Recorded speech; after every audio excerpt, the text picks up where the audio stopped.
नमस्कार।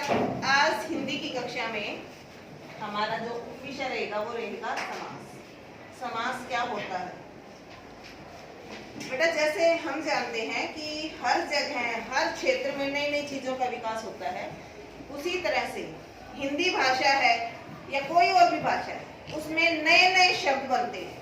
तो शब्द निर्माण की जो प्रक्रिया है वो चलती रहती है। तो शब्द निर्माण की प्रक्रिया तीन तरह से होती है। आपको मैंने बताए थे उपसर्ग, प्रत्यय और समास। जो तीसरा हमारा स्टेप है, नंबर 1, उपसर्ग के द्वारा नए शब्द बनते हैं, प्रत्यय के द्वारा नए शब्द बनते हैं और समास के द्वारा नए शब्द बनते हैं।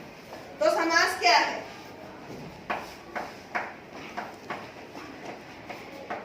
दो या दो से अधिक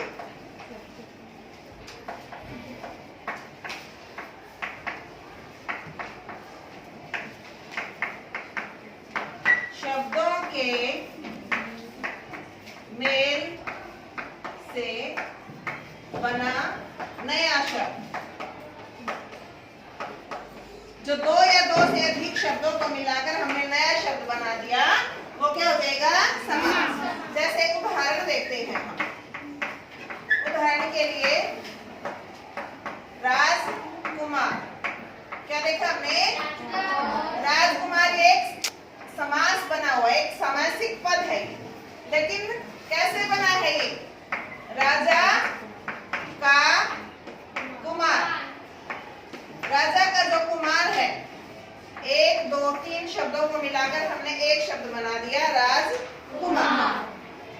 जब हमने एक शब्द बना दिया तो ये समास बन गया। समास का विग्रह, विग्रह का मतलब होता है अलग करना।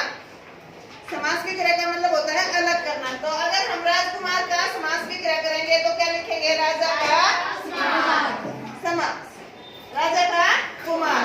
तो राजा का कुमार क्या हो जाएगा? राजकुमार। राजकुमार, ठीक है। रसोई घर क्या हो जाएगा? रसोई के लिए, रसोई के लिए घर, रसोई के लिए क्या बन गया? समझ में आ गया? ये समास विग्रह है और ये सामासिक पद है, एक समास बन गया। आपको ये दे दिया चाहिए कि एक समास बनाइए, तो समास हमने बना दिया। अगर ये शब्द दिया और कहा कि इसका विग्रह कीजिए और समास का नाम बताइए, तो विग्रह आपको पता चल गया कि एक जो शब्द है उसको हमने लिखेंगे रसोई घर, रसोई के लिए घर। अब देखो, एक समास के दो पद होते हैं। कितने पद होते हैं? 2। एक होता है पूर्व पद और दूसरा होता है उत्तर पद। पूर्व पद और उत्तर पद, 2 पद होते हैं एक समास के। इसको हम पहला पद और दूसरा पद भी कह सकते हैं। पहला पद और दूसरा पद। अब देखो एग्जाम्पल देखो, इसमें ये 2 है, रसोई घर, ये पूर्व पद हो गया। पूरा है ना, ये पहला पद है। दूसरा पद क्या हो गया? ये उत्तर पद। समझ में आ गया? छोटी सी बात है। समास क्या है? समास 2 या 2 से अधिक शब्दों के मेल से बना नया शब्द है। और समास क्या होता है? जैसे ये 3 शब्दों को मिलाकर हमने एक नया शब्द बना दिया। समास के कितने पार्ट, कितने पद, कितने हो गए समास के? 2। एक पूर्व पद और दूसरा उत्तर पद। इतना समझ आया? अब देखेंगे समास के भेद कितने हैं।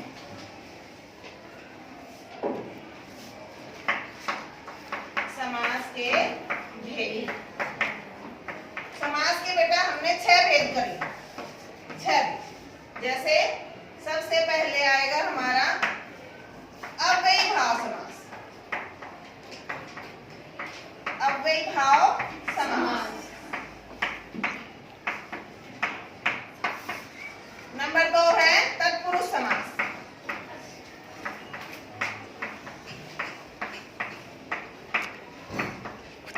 नंबर 3 है कर्मधारय समास।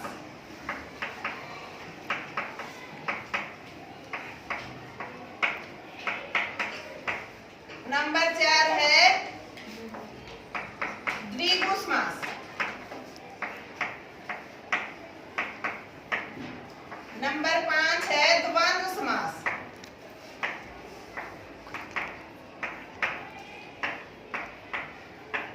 नंबर 6 है बहुव्रीहि समास। बहुव्रीहि समास दो या दो से अधिक पदों से बना एक नया शब्द। समास के कितने भेद? 6 भेद। तत्पुरुष समास, सॉरी अव्ययीभाव समास, तत्पुरुष समास, कर्मधारय समास, द्विगु समास, द्वंद्व समास और बहुव्रीहि समास। आज हम देखेंगे सबसे पहले अव्ययीभाव समास। जैसे इसके नाम से दिख रहा है अव्यय। इस समास के मैंने बताया था समास के कितने पद? 2। तो इसका पहला पद, समास का पहला पद अव्यय। अव्यय क्या होता है? जिसके ऊपर लिंग, वचन, कारक, काल का कोई भी प्रभाव नहीं पड़ता। पहला पद इसका अव्यय होता है। ठीक है? जैसे प्रतिदिन। अब देखो हमें कैसे पता चलेगा प्रतिदिन अव्यय शब्द है। राधा प्रतिदिन खेलती है या मोहन प्रतिदिन खेलता है। प्रतिदिन शब्द नहीं बदलता। राधा खेलती है, मोहन खेलता है, लेकिन प्रतिदिन शब्द ऐसे कैसे रहता है? तो इस शब्द के ऊपर लिंग वचन का कोई भी प्रभाव नहीं पड़ता। ऐसे शब्द अव्यय कहलाते हैं। आगे समझ में? अव्ययीभाव समास का पहला पद अव्यय होता है और इसमें जो पुनरुक्ति शब्द होते हैं जैसे रातों रात, दिनों दिन, धीरे धीरे, इन शब्दों का ये शब्द भी अव्ययीभाव समास में आते हैं। आज केवल 2 ही समास करेंगे, एक अव्ययीभाव समास और दूसरा तत्पुरुष समास। नेक्स्ट ये चारों हम नेक्स्ट क्लास में करेंगे। ठीक है? तो ये समास आ गया अव्ययीभाव समास। अब है तत्पुरुष समास। तत्पुरुष समास वो समास होता है जिसका दूसरा पद उत्तर पद प्रधान होता है।